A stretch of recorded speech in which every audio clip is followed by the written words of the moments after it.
The following are known as some of the worst shark attacks on record. These true stories include the infamous tiger shark attack on a man in Egypt that was in fact caught on camera, two of the most brutal great white shark attacks on surfers at Streaky Bay, Australia, and much more. Like and subscribe if you're new. My name is Animal Al, and you're watching When Sharks Attack. Shark! Oh! This is the last photo ever taken of 23-year-old Russian national Vladimir Popov before he was dragged beneath the waves of the Red Sea in front of not only his girlfriend and father, but dozens of holidaygoers in the beachside community of Hurghada, Egypt. By this point, he had already lost both his arms, parts of his torso, and parts of his face to an 11-foot tiger shark.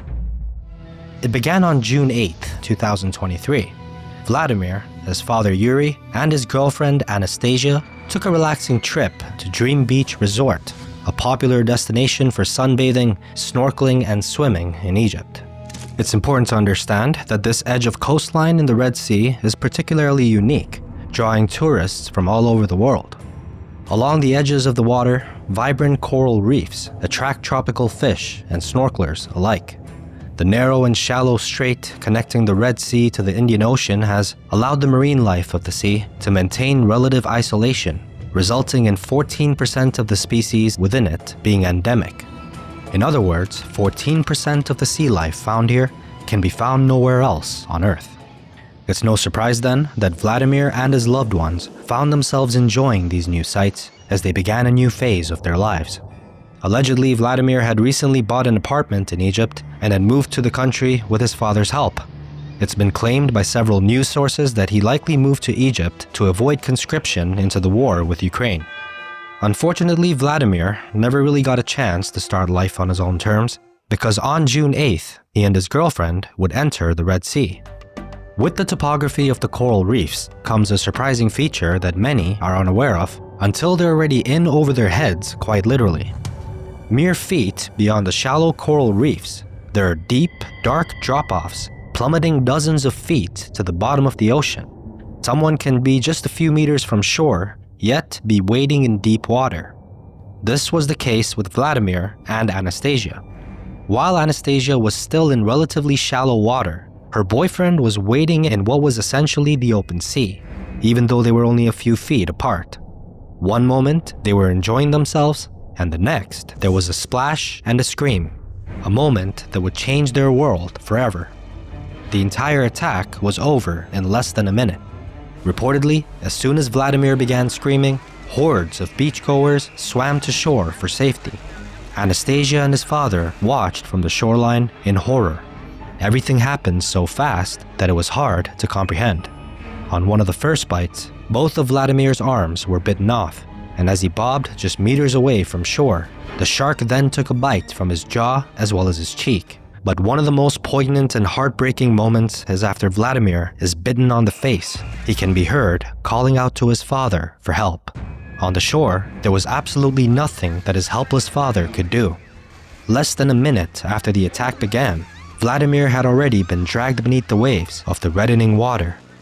Seconds later, a rescue boat from the resort arrived. But by then, it was already too late. Locals wrangled the shark into a net, put a hook through its eye, and used that hook to drag it onto the beach.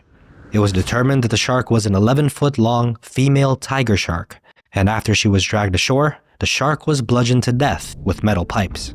Unfortunately, as a result of this horrible attack, there are still no changes that have been made to the handling of human and marine life interaction in the area. The beach was closed down for several days, but no measures were taken to stop chumming in the water, overfishing, or to protect the public with things like shark nets or increased education. Since 2018, there have been at least 8 known shark attacks in this region of the Red Sea. As for Vladimir, his family still mourns the loss of such a bright and promising young man. When interviewed, his father Yuri stated, "We went to the beach to relax, and my son was attacked by a shark. What kind of help can you give? This meat grinder happened in 20 seconds." It wasn't the normal kind of weather you would expect for a South African summer on January 12th, But that didn't stop Lloyd Skinner from setting out to make the most of it. An engineer living in Harare, Zimbabwe, Lloyd was dedicated to squeezing every bit of joy that he could out of life and the beautiful world around him. At home, he was a member of the HAC, the Harare Athletic Club, where he spent much of his time running, biking, and swimming around the stunning countryside. But Lloyd had even more reason to be happy this day. Along with his longtime girlfriend Deborah, who was also an athlete and adventurer, he traveled to Cape Town to celebrate the marriage of her daughter. Eager to enjoy his time, when they arrived at the beach and discovered it cloudy with choppy waves, Lloyd decided it was worth a swim anyway. As Deborah lay out on the beach, trying to catch any rays of sun that managed to sneak through the clouds, Lloyd slipped into the warm water. This was a fatal mistake. Fishhook Beach, which Lloyd had visited several times over the years, is the most popular beach in False Bay. 3 days before his visit, 8 sharks had been sighted in the area. Due to this high number of sightings, a warning was issued, alerting beachgoers to the increase in sightings. Alongside that, black flags were waving on the edge of the beach. Shark spotters raise a flag to let anyone on the beach know that the risk is in relation to sharks. Green flags indicate that no sharks have been sighted and the water is clear and mellow enough for sharks to be seen if they approach. Red indicates that people should be cautious as a shark has been sighted in the past 2 hours. Then there is a black flag with a white shark, which indicates that the visibility of the water is so low that shark spotters won't be able to warn swimmers and surfers ahead of time if a shark were to approach. As Lloyd entered the water around noon, a black flag was rippling in the same breeze that was putting whitecaps on the water and reducing visibility to nearly zero. According to the report taken after the incident, wind speeds were reaching 69 kilometers per hour on that day and were coming in from the southeast, causing waves to pummel the shore and kick up the loose silt at the bottom of the relatively shallow bay. As Lloyd went into the water, 2 shark spotters were on duty. One was assigned to the mountain lookout, while another was assigned to the hut on Fishhook Beach. The co-founder of the Cape Town Shark Spotters, BC Sikwaiya, was doing paperwork at one of the lookout stations, and his insight on the number of shark attacks in the region is pretty telling. If you put your feet in South African waters, you must expect to encounter sharks. They're just everywhere. Lloyd was well aware of the staggering amount of great whites in the area. However, those sharks flocked to the area to hunt Cape seals and penguins, not humans. On this day, however, things were different. At around 3 o'clock in the afternoon, Kathy Geldenhuis and her husband were lounging on the beach. They both noticed Lloyd far out in the waves, swimming parallel to the shore. According to Kathy, her husband had pointed out just how far away Lloyd was swimming from everyone else. Then he asked a question that neither of them would ever forget. What would happen if he was attacked by a shark? He's so far away from help. Out in the salty waves, Lloyd was having the time of his life. He fixed his goggles and continued to swim back and forth, getting in one of his normal exercise routines. But what was about to happen was far from normal. From a house on shore, Greg Coppin spotted a shadow lurking beneath the murky water. The only reason he was able to notice it was because of its size, which he described as dinosaur-like and longer than a minibus. He watched in horror as the shadow erupted from the water, wrapping its entire jaws around the swimming man. The shark, a massive great white, had attacked from below, shooting out of the depths to attack Lloyd before he could even realize what was happening. But there was a split second when reality hit, because according to witnesses, the shark had momentarily at least let him go. Vacationer Phyllis McCartan watched in horror as Lloyd was dragged beneath the waves by the shark, followed by him briefly resurfacing for a gasp of air, and then, for a final time, dragged again into the murky depths. Lloyd's torso was in the shark's massive jaws. His arm was sticking up in the air, waving for help. The nearest swimmer, who was about 15 meters or 50 feet away, started charging back to shore as the water turned red with blood. It was only after Lloyd disappeared that the shark spotters and Deborah realized what had happened. Lloyd was gone, and his chances of survival practically zero. Still, boats and helicopters were dispatched to find Lloyd, but as night began to fall, it seemed that all hope was lost, and the witness accounts only affirmed that further.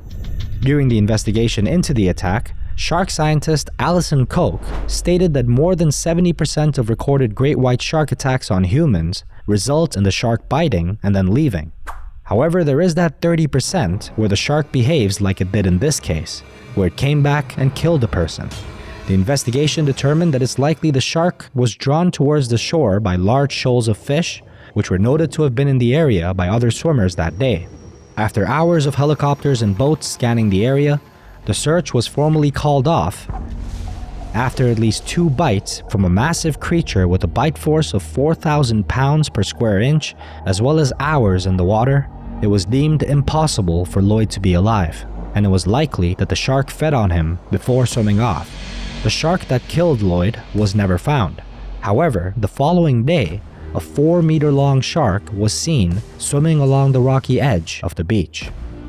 In the wake of Lloyd's death, many visitors and locals alike have called for new and improved systems to decrease the likelihood of shark attacks in South Africa. The most widely suggested solution is to install shark-detecting buoys in the water. These buoys are trained to send texts to lifeguards anytime a creature that has a swim pattern or size similar to a shark crosses a line towards where humans are swimming. In a way, it's like a virtual net. However, the cost and reliability of these devices is a drawback. At this point, they don't have the ability to distinguish between shark species, meaning that lifeguards could be pulling swimmers out of the water for sharks that pose no threat to people whatsoever. Many people argue that if you are entering a shark's environment, you are accepting a certain level of risk. Lloyd loved the environment, also the animals of Africa. Fishhook Beach was one of his favorite places on Earth, and he most certainly knew of and accepted the danger of entering the water. That morning, Lance hadn't seen warnings, but all along the coast near the Granites, a popular surfing spot, shark sightings had left fishermen and surfers alike uneasy. In nearby Scale Bay, this video was shared by a fisherman urging surfers to keep a lookout because the massive shark was close to shore, looking for something to eat. Another fisherman got confirmation that the shark wasn't just looking for something to eat, it was desperate. As the sun began to crest over the Great Australian Bight, a man pulling crab pots up onto his boat made a startling discovery, hauled up from the depths of the sea. His trap was not at all where he'd left it. It had been viciously dragged across the ocean floor against currents and waves for over 500 meters. That's the length of 5 football fields. The man instantly knew that there were very few creatures strong enough to drag his whole line and steel trap that length. When he pulled up the pot, dripping in seaweed and the muck of the sea, he got his confirmation. The trap had been completely crushed, chomped to bits in the jaws of a shark. Great white sharks have one of the strongest bites in the world, coming in at 4,000 pounds per square inch. Their massive jaws, lined with 50 razor-sharp teeth, are capable of slicing through muscle, tissue, and bone with ease. Great whites in particular like to hug along the coastline, hunting for marine mammals like seals that can provide them with the energy that they need to maintain their place as a top predator. And of course, this is thanks to the seal's high fat content. And on that morning, 2 days into 2025, at least one great white was doing just that off the waters of the Granites. By 2025, Lance was living in southeastern Queensland, enjoying the natural splendor of the area, including its most famous beach, aptly named Surfer's Paradise. Lance loved the life that he made for himself on the East Coast, but nevertheless was thrilled to fly back home and visit his family and childhood friends over Christmas and into the new year of 2025. After weeks filled with family parties, it was on January 2nd that he finally had a chance to surf on the very beach where Lance had learned to surf more than 2 decades ago. He was at the Granites just as the sun was beginning to rise. He hadn't seen any of the warnings. He hadn't seen a post made by his friend Jeff Schumacher that read, "Heads up to all surfers at Granites today. There is a large, aggressive great white very close to Granites/indicators." Sharks like great whites are crepuscular, meaning they're on the hunt around sunrise and sunset. Visibility is lowest for their prey during these times, giving them better opportunities to sneak up on their unsuspecting prey and grip them in their jaws. Lance knew that sharks were more active during these times, but he had no way of knowing that this day on the waves would be any different than the thousands that he had had before. He surfed throughout the morning and the afternoon, stopping only to grab a bite to eat at a nearby favorite spot of his and to talk to many of his longtime surfing friends who'd been out enjoying the swell with him. One thing that comforts his family to this day is that everyone that they've talked to has said that Lance was having an incredible day. He was beaming, laughing, riding wave after wave. Sometime around 6 p.m., other surfers watched from shore and the water as he rode the best wave of the day. Lance immediately began to paddle back out to soak up the rest of the daylight. But tragically, the beams of sun he felt on his face as he dug through the water, paddling back out to sea, would be the last he ever felt.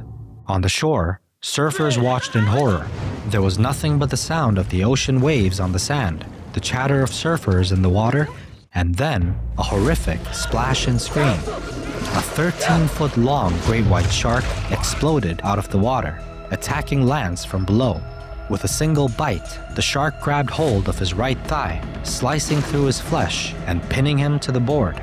In an instant, he was dragged beneath the waves.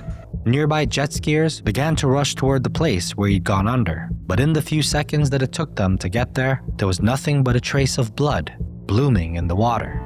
One jet ski raced to shore to get to help, while two others began to zip back and forth across the water, desperate to find any sign of Lance. They hoped that he was bobbing in the water nearby and that he was just injured but waiting for rescue.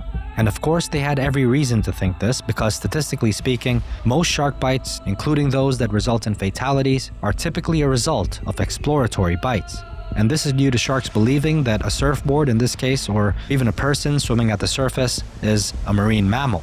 But usually, once they take that bite, they realize that our bony structure means that we aren't a beneficial meal for them, and thus they don't bother, let us go, and usually move on. It is important to note that these statistics, however, should be taken with a grain of salt, as of course there aren't that many people in the ocean, and thus the low number of shark attacks could be simply a result of sharks not being able to walk on land. The jet skiers searching for Lance's body knew the ocean, and they knew that if they were gonna save him, they had to find him quickly. But as days turned to nights, they were at a loss. All they had to show for their efforts was his surfboard, which sported a bite from a great white, as well as a broken leg strap. For 2 weeks, Australian officials searched the waters for his body to no avail, and Lance, who was made who he was by the sea, had tragically met his end there as well. Lance Appleby's death was not the first off Granite's Beach, and the one that occurred not long before his was eerily similar. 55-year-old Todd Gendle was not only an avid surfer, but a wildly talented one. On October 31st, 2023, he was enjoying the thrill of his favorite place to be, gliding atop a wave and taking in the beautiful Australian coastline. Todd wasn't a native of Streaky Bay, but he had grown fond of it. The beach and waves were peppered with people, which often makes surfers feel more safe. Todd is believed to have had about 20 other surfers near him at the time of the attack. As he was waiting for his set, there was a powerful shove beneath his board. Witnesses gasped as he was mercilessly thrown into the air, only to splash back down into the water seconds later. He took a deep breath of air as he surfaced, unaware of what had just happened. Then, a great white shark latched its jaws around his legs. With enough force to crush bone, he was bitten and dragged beneath the waves. For an instant, he was able to thrash and bob his way back to the surface to take another desperate drag of air. But then, once more, he was pulled beneath the water with a ruthless yank. People walking along Granite's famous rocks and tidal pools began to scream. Surfers hurried to shore, screaming and hollering for help. In the midst of the chaos once again was Jeff Schumacher. He leapt on a jet ski and zipped to where Todd was last seen. But it was no use. His board bobbed up and down, abandoned. A large bite mark marred the bottom. I grabbed the surfboard and proceeded to go up and down the lineup behind me there and looking in and out, but I couldn't find anything. There was no sign of anything. As Jeff raced through the lineup, desperate for any clues, he was urged to go back to shore. On the back of the jet ski was a teenager, and that teenager was rightfully terrified. Jeff dropped them off safe and sound on land before he returned back again. However, this time he had a plan. I knew the shark would come to me if I turned the ski off, and just within a minute, it was a big female turned up at the side of the ski. The female was massive, with Jeff's estimate putting her around 13 feet long, about the same length as the shark that would attack Lance months later. The shark circled him a few times, investigating before taking off, disappearing beneath the depths. Soon, large waves from a nearby storm began to steamroll the beach. Jeff had no choice but to head back to shore. Tragically, despite search and rescue's best efforts, Todd's body was never found. Just like Lance, he had vanished in the jaws of a great white.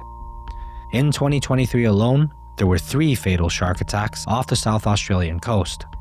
If you want to check out our last video, which I posted last week, this is about a crocodile attack, a woman that was death rolled, in fact, by a crocodile multiple times and actually survived the ordeal. This was one of the most insane cases I've ever heard of crocodile attacks. I really think you guys should check it out if you haven't already. You can join our Patreon if you'd like to support this channel, or even become a channel member. The Patreon link is in the description. Stay safe out there. Till next time.